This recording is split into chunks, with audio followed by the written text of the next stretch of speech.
मंत्री अरागची से मिले पाकिस्तानी गृह मंत्री। तेहरान में दोनों नेताओं के बीच अहम मुलाकात हुई है।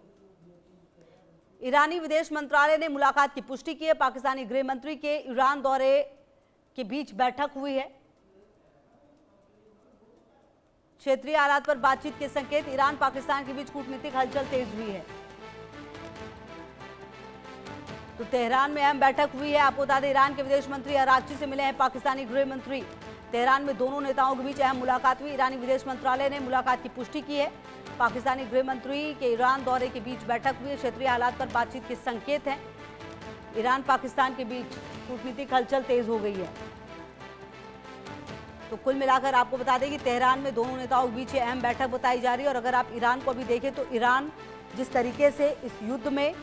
अमेरिका और इजरायल के खिलाफ लड़ रहा है, ऐसे में पाकिस्तान का यहाँ पर आना और मिलना, जबकि पाकिस्तान मध्यस्थ की भूमिका भी निभा रहा है इस युद्ध में, जैसा कि आपको मालूम होगा। कई बार जो डेलीगेशन है वो पाकिस्तान भी पहुंचा है। और ऐसे में आपको बता दें कि ये जो हलचल है वो तेज होती हुई नजर आ रही है। तेहरान में दोनों नेताओं के बीच अहम मुलाकात हुई है और कूटनीतिक हलचल तेज होती हुई नजर आ रही है। और अतुल रंजन मेरे सहयोगी ज्यादा जानकारी के लिए इसी खबर पर मेरे साथ जुड़ गए हैं। अतुल, देखिए, एक तरफ जो ये पाकिस्तान है वो शांति दूत बनने की कोशिश करता है और दूसरी तरफ मुलाकात ईरान के प्रतिनिधि मंडल से भी हो रही है। क्या संदेश देने की कोशिश है, क्यों ये मुलाकात अहम है? देखिए, पाकिस्तान के लिए बहुत अहम है कि जून के महीने में जो इंटरिम पीस डील जो उसने ब्रोकर की थी ईरान और यूएस के बीच, जो अब आप देखिए पूरी तरह से शैटर हो गई है, कहीं का रहा नहीं वो पीस डील, जो टेम्पररी पीस डील साइन हुई थी। उसके बाद लगातार ही पाकिस्तान जो है एक बार फिर से कोशिश कर रहा है, कई दफ़ा इनफैक्ट वो लगातार कोशिश कर रहा है कि वो जो पीस डील जो जून में काम नहीं कर पाई थी उसको एक बार फिर से जो है किसी भी तरह से जो है दोनों देशों के बीच सहमति बनाकर एक बार फिर से जो है स्थापित किया जाए, ताकि जाहिर सी बात है जो पूरी दुनिया में पाकिस्तान ने अपना पीठ थपथपाया था उस पीस डील के बाद एक बार फिर से उसको जो है रिवाइव किया जा सके और वो जो क्रेडिबिलिटी की जो क्राइसिस है पाकिस्तान जो फेस करती है उसको जो है रीगेन किया जा सके। तो उसको लेकर लगातार पाकिस्तान जो है वो कोशिश में लगा रहा है। साथ ही साथ उसका जो काफी करीबी पार्टनर है मिडिल ईस्ट में कतर, उसके साथ ही जो है लगातार यूएस और ईरान के बीच में जो है एक मिडिल मैन का जो है लगातार काम कर रहा है। अब इस बीच काफी एक अहम बात यह है कि आज की स्थिति में जो है ईरान की जो लीडरशिप है वो यूएस की लीडरशिप के साथ बातचीत नहीं कर रही है और वो पाकिस्तान के थ्रू ही कम्युनिकेट कर रही है। यानी कि जो पाकिस्तान के माफ कीजिए, जो अमेरिका के जो प्रपोजल्स आते हैं पीस डील को लेकर के, उसको जो है उस पर ईरान की जो प्रतिक्रिया होती है वो पाकिस्तान ही ईरान से लेकर जो है अमेरिका को जो है कन्वे कर रहा है। इसीलिए जो है पाकिस्तान लगातार इस बीच जो है एक्टिव है। और लगातार यूएस और ईरान के बीच जो बातचीत जब चल रही थी तो इस बीच पाकिस्तान के जो इंटीरियर मिनिस्टर हैं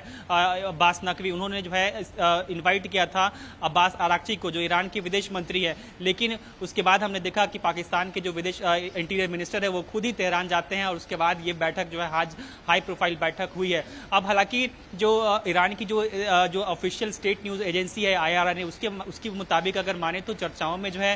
ईरान और पाकिस्तान के बीच आपसी संबंधों को लेकर चर्चा हुई है। हालांकि ये मानना ज़रा मुश्किल है क्योंकि जिस तरह की हालात वहां पर ईरान और यूएस के बीच लगातार बने हुए और स्ट्रेट ऑफ हॉर्मुज के इश्यूज के आसपास जो पूरी स्थिति बनी हुई है उसको लेकर मानना मुश्किल है कि चर्चाएं जो है सिर्फ ईरान और पाकिस्तान के द्विपक्षीय संबंधों के बीच ही हुई होगी, क्योंकि लगातार जिस तरह से ईरान का भी जो स्टैंड रहा है स्ट्रेट ऑफ हॉर्मुज को लेकर कि स्ट्रेट ऑफ हॉर्मुज में नॉर्मलसी जो है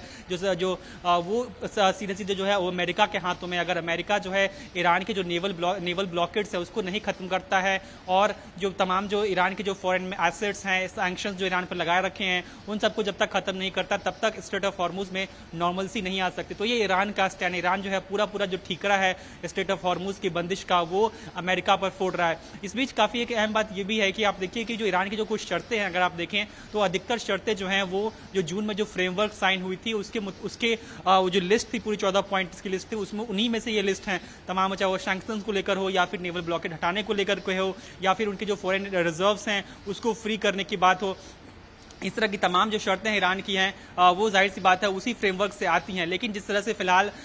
दोनों देशों की बीच स्थिति बनी हुई है, ऐसे में काफ़ी मुश्किल है ये कहना कि क्या ईरान और अमेरिका जो है एक बार फिर से जो पीस डील जिसको जो टूट गया था उसको फिर से एक बार क्या साइन कर सकते हैं, क्या फिर से एक बार आगे बढ़ सकते हैं। क्योंकि आप देखिए कि ईरान अमेरिका तो लगातार हमले कर ही रहा है, लगातार ईरान के जो नेवल ब्लॉकेट्स हैं उसको मेंटेन कर रहा है। वहीं ईरान को आप देखिए तो वो ओमान के साथ लगातार बातचीत कर रहा है और उसकी कोशिश ये है कि स्ट्रेट ऑफ हॉर्मुज में किस तरह से जो शिप्स गुजरते हैं उस पर टोल लगाया जाए और एक परमानेंट कमाई का एक जो जरिया है वो कैसे पैदा किया जाए, उसको लेकर लगातार कोशिश है ओमान के साथ वो कर रही है। तो कहीं ना कहीं देखने वाली बात यह है कि इस अभी जो पाकिस्तान की तरफ से जो खबरें आई हैं कि ईरान और यूएस जो है वो काफी करीब है एक पीस डील को लेकर के, इसमें कितनी सच्चाई है और ईरान इसको लेकर कितना जो है इसमें इंटरेस्टेड है, ये देखने वाली बात होगी कि जब ईरान की तरफ से कोई ऑफिशियल स्टेटमेंट इस पर आता है। जी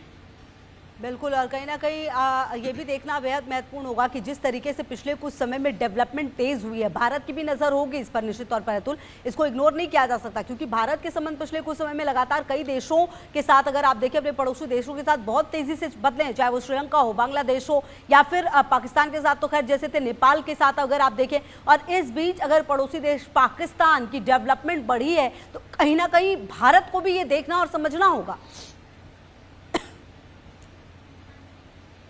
बिल्कुल, देखिए भारत की जो है लगातार नजरें इस पीस डील पर रही हैं और भले ही भारत इसमें डायरेक्टली इन्वॉल्व ना रहा हो पीस को ब्रोकर करने में, लेकिन जो पाकिस्तान की जो रोल जो भी तथाकथित जो रोल रहा है उसको लेकर भारत ने कोई एक एंटागनिस्टिक रवैया जो है, एक दुश्मन वाला रवैया नहीं अपनाया। भारत ने जो है वो चाहे चीन हो तब सभी ने जो है इस जो तमाम जो प्रयास हुए हैं ईरान और यूएस के बीच शांति बहाल करने के लिए उसका स्वागत ही किया है। ऐसे में हम सबकी उम्मीदें ये हैं कि ईरान और यूएस के बीच जो है शांति वाकई में हो जाए, क्योंकि जिस तरह से स्ट्रेट ऑफ हॉर्मुज बंदिश की वजह से भारत के जो आम नागरिक हैं और भारत की जो एनर्जी और ऑयल के जो तमाम इंपोर्ट्स हैं जिस तरह से उन पर असर पड़ा है, जाहिर सी बात है कि भारत के लिए काफी चिंता की बात रही है। और ऐसे में आप देखिए कि जब पीस डील साइन हुआ था उसके बाद हमने देखा कि सभी ने जो है रात की सांस ली, किस तरह से जो तेल के दाम है उनमें कमी आई, जो एनर्जी के प्राइसेस हैं उसमें कमी आई। लेकिन उसके बाद फिर से जब हॉस्टिलिटीज जो दोनों देशों के बीच एक बार फिर से तेज हो गया, उसके बाद हमने फिर देखा कि जो प्राइसेस हैं